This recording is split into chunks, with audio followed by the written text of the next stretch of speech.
पहलगामच्या हल्ल्यानंतर भारत पाकिस्तान मधले संबंध ताणले गेलेत। कसलीच तयारी नसताना सुद्धा पाकिस्तान युद्धाची भाषा करतोय। भारताच्या तोफखान्यात अत्याधुनिक तोफा दाखल झाल्यात। पाकिस्तानच्या तोफखान्यामध्ये नेमकं काय आहे पाहूया त्या रिपोर्टमधून।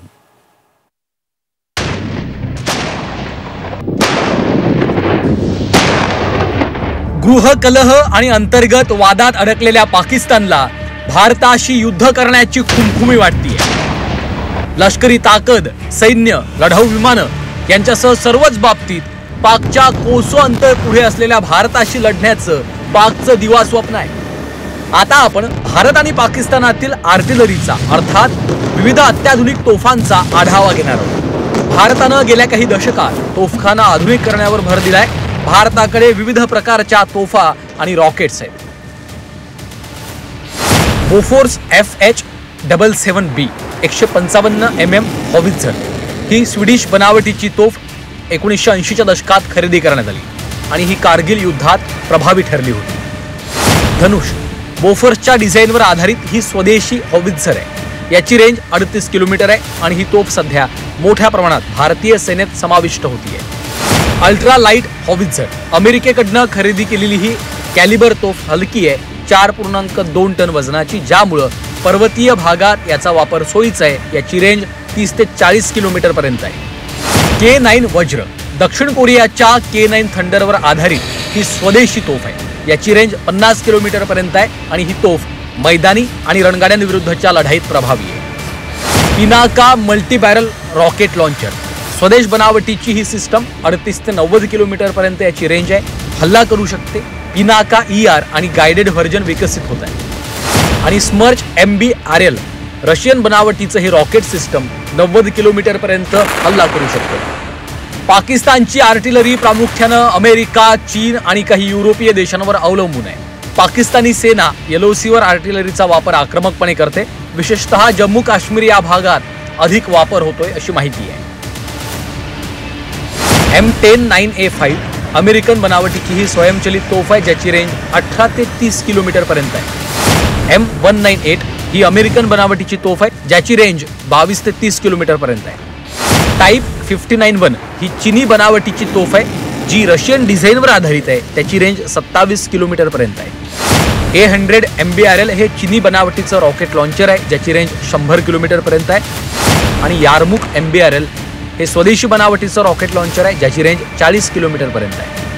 पाकिस्तानचे शस्त्रसंधीचं उल्लंघन करते त्याच्याकडे मी अतिशय पॉझिटिव्हली बघतो। ते का फायर करतायत?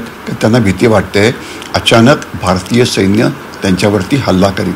तो हल्ला होऊ नये म्हणून ते एक प्रोफिलॅक्टिक फायर करतायत की ज्यामुळे जिथे फायर होत आहे त्या भागात तुम्ही जाणार नाही। तर म्हणजे याच्यामुळे त्यांची ॲम्युनिशन वेस्ट होते आहे आणि सारखे ते अलर्टवरती आहे। आणि आता पाकिस्तानी सैन्यामध्ये ॲम्युनिशनची कमी आहे, तर त्यांना आपण हा खेळ खेळवतच राहायला पाहिजे। अजून आपण काय फारसं फायरिंग केलं नाही, आपण चुपचाप बसलेलो आहे। तर त्यांची ॲम्युनिशन संपवता आली किंवा त्यांचा ॲम्युनिशनचा खर्च वाढला तर आर्थिकदृष्ट्या त्यांच्यावरती खूप परिणाम होतो। आणि आत्ताच बातमी येते आहे की त्यांची जी तोफखाना म्हणजे जी आर्टिलरीची ॲम्युनिशन आहे ती 3 दिवससुद्धा पुरेशी नाही आहे। तर ॲम्युनिशन त्यांना खर्च करून द्यावी, त्यांना खर्च करायला भाग पाडावं आणि त्यांचा खर्च हा वाढवावा, ज्यामुळे त्यांची जी आर्थिक शक्ती आहे ही अगदी कमी होईल युद्ध लढण्याकरता। पहलगामच्या हल्ल्यामागे आपला हात नसल्याचा कांगावा पाकिस्तान सातत्यानं करतोय। दुसरीकडे भारतासोबत युद्ध पुकारण्यासाठी पाकिस्तान मोठ्या बाता मारतोय। त्यामुळे भारत आणि पाकिस्तानातील आर्टिलरी अर्थात तोफखान्यावर देखील एक नजर टाकणं महत्त्वाचं आहे।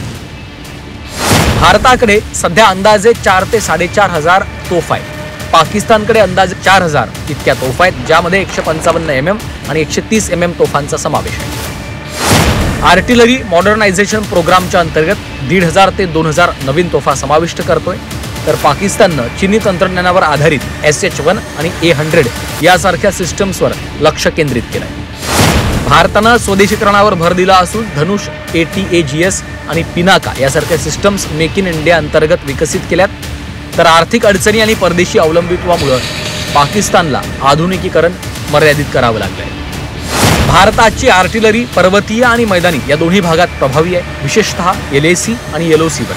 तर पाकिस्तानची आर्टिलरी LOC वर तैनात आहे, ती प्रामुख्यानं भारताविरुद्ध केंद्रित आहे। ड्रोन आणि सॅटेलाइटच्या आधारित टार्गेटिंग सिस्टममुळे अचूकता वाढलेली आहे, तर चीनी तंत्रज्ञानामुळे रेंज आणि अचूकता सुधारली, परंतु ड्रोन आणि सॅटेलाइट तंत्रज्ञानात भारताच्या तुलनेत पाकिस्तानला मर्यादा आहे. पाकिस्तानी सैन्याकडनं सीमेवर वारंवार शस्त्रसंधीचं उल्लंघन केलं जात आहे. त्यांच्याकडे आता अत्यल्प शस्त्रसाठा शिल्लक आहे. अशा परिस्थितीत भारतावर डोळे वटारण्याआधी पाकिस्ताननं आपली ताकद नेमकी काय आहे याचा एकदा आढावा घेणं उचित ठरेल. ब्युरो रिपोर्ट, झी 24 तास.